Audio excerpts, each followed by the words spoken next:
I want to talk about this movie I saw, Kill Bill, the whole bloody affair. It's Quentin Tarantino's best film he ever directed.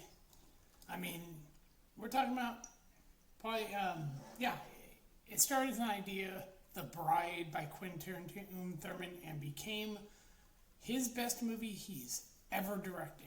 And I'm not joking when I say this movie, when he originally filmed it, it is 4 hours and 35 minutes. They do put almost a half an hour intermission into it. But here's the thing, when he originally filmed this movie, the way you see this is the way he originally intended the movie to be seen, but Miramax didn't like that, so they made him break it into 2 movies and make it R-rated, which means he had to, like where you're in the restaurant in Japan, in Tokyo, where she's taken on Ren Ishii's, 88. The 88, they had to do some of it. He had it put in black and white and everything, but here you see it in its original that isn't black and white. It's in color except for the scene where she turned off the lights and everything. But it also has the original animated about the origin of O-Ren Ishii. And and I'll just say that they take out the line, because when it was broken in 2 movies, he adds the line about her daughter being alive. Okay, but for this, he wanted no one to know that her daughter survived until she shows up to Bill's house at the end of the movie and sees, oh yeah, there's her daughter Bibi. And she's shocked when she sees her because she, like the audience, is not supposed to know she's... And also, here's another funny thing. They keep bleeping out, I do think this was in the movie originally, they bleep out her name until Daryl Hannah, Ellie Driver, says it at one point towards the, later on in the movie. Oh yeah, when she's talking to Bill, they finally reveal that the bride, as Bill calls her Kiddo, is Beatrice Kiddo. And, oh yeah, well, this movie is perfect. I mean, this is, like I said, his best movie. The casting's amazing. And you have, you have a great cast here. And Uma Thurman's amazing in the movie. Everybody is. The fights it's a Western.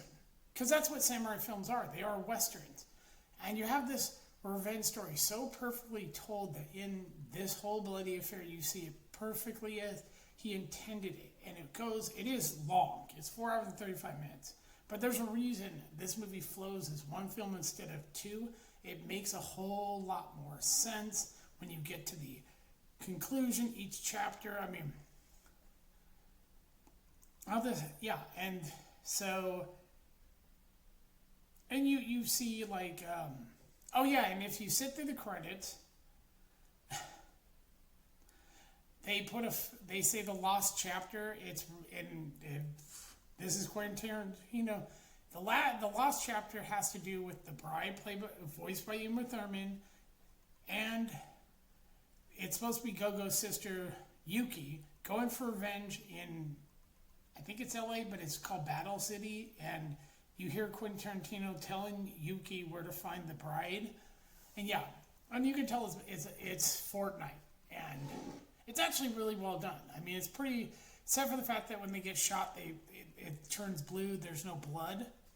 Yeah, because Fortnite, there's no blood in the game.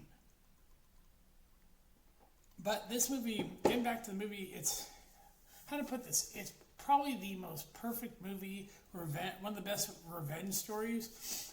And I love this fucking movie. David Carradine. Like when you hear him for the first time, he goes, it's like, yeah.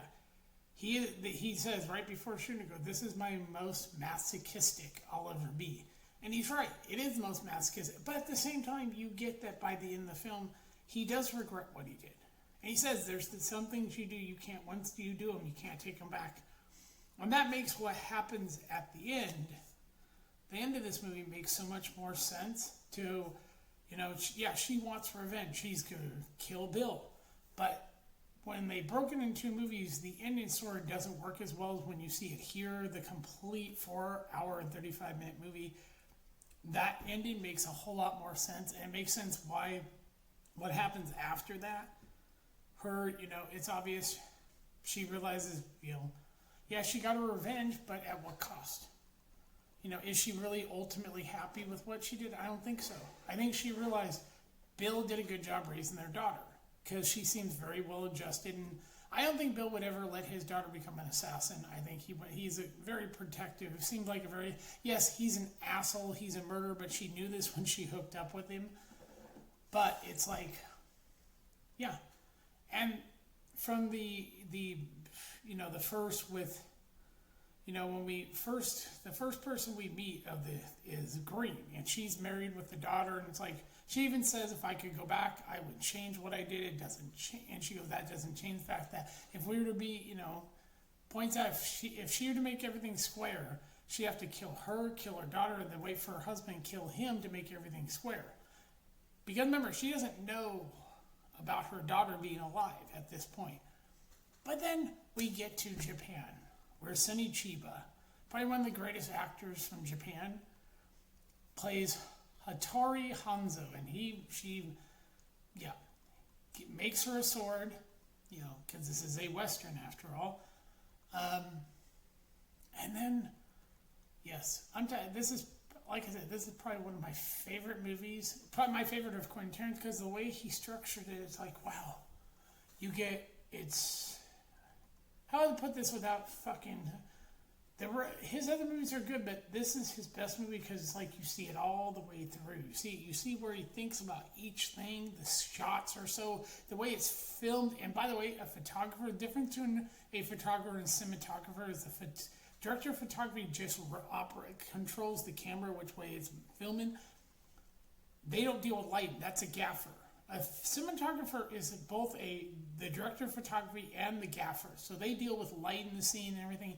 But here you can just see how Quentin Tarantino sat down and worked out how he wanted each scene to be filmed.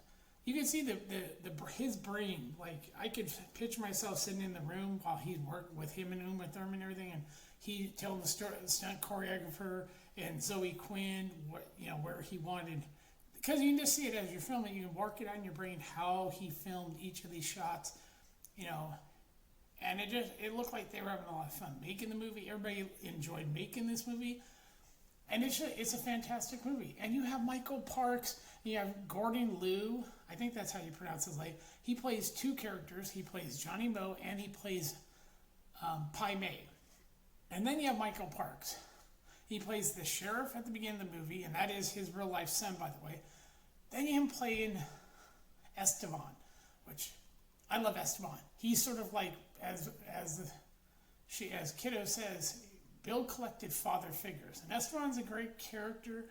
I was like, he does a great accent, and he's just, Michael Parks, one of those great actors that you could put in a role, and he understands how to do it, what perfection of what a great actor he is.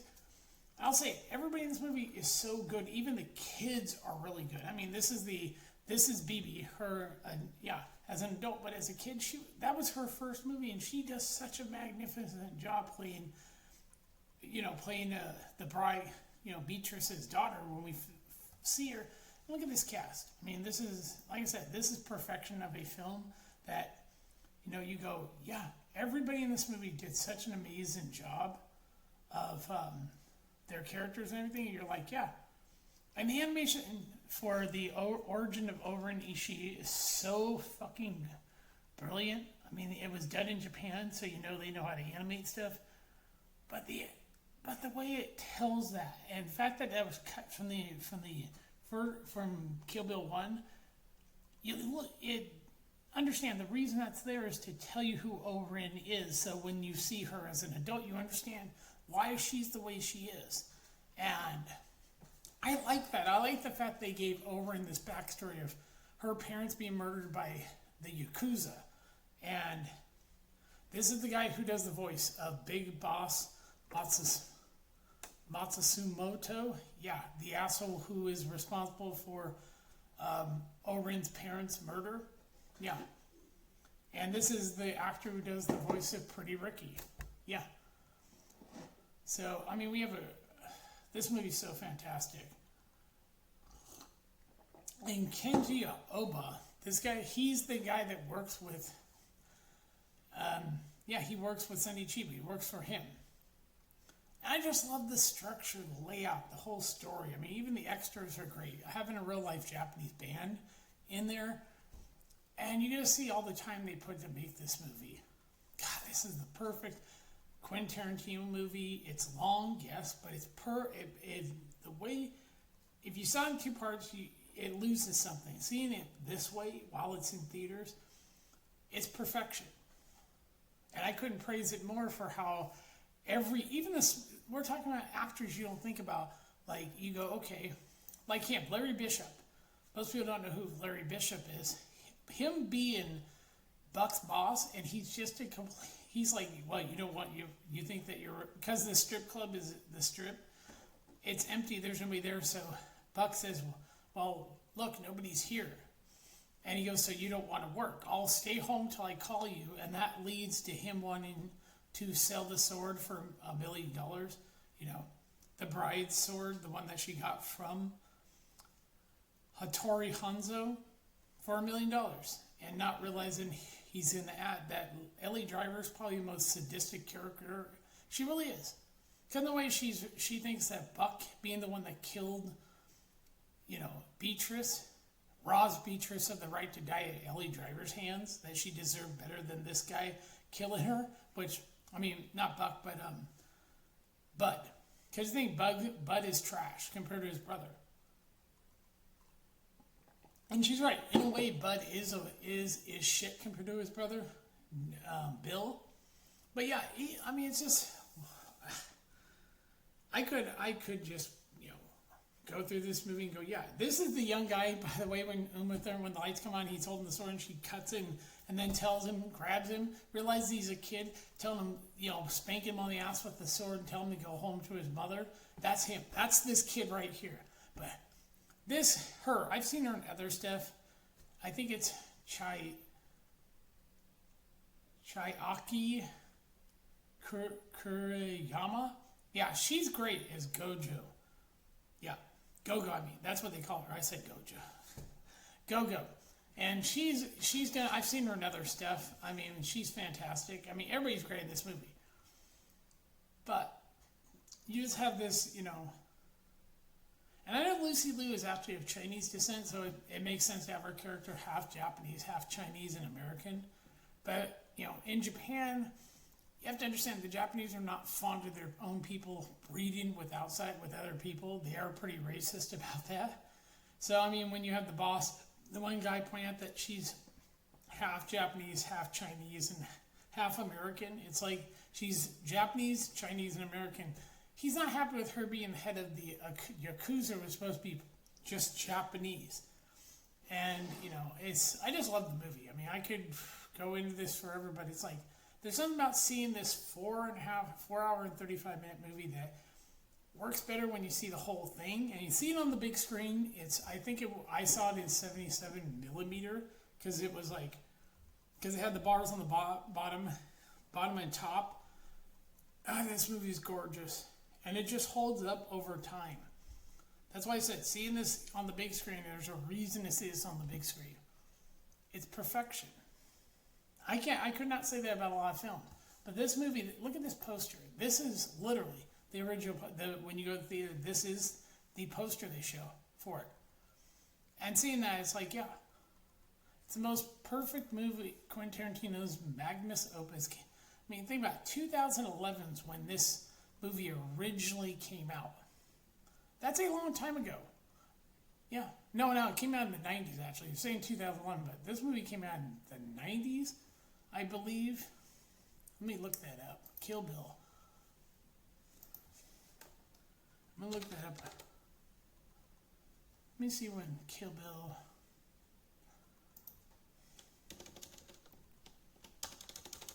I'm trying to remember when the original Volume 1. 2003. This is when this movie first came out. When it was done, it came out in 2003.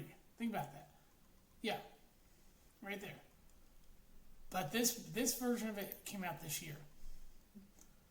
But it says right here, it'll say 2011. No, it came out in 2000. The first part came out in 2003. I think the second part a year later. So you had to literally wait. I think I could, let me check, since I think the second part came out in 2000. Yeah, they waited a year for you to see the finished Kill Bill. I don't know why they made it wait a year. But yeah.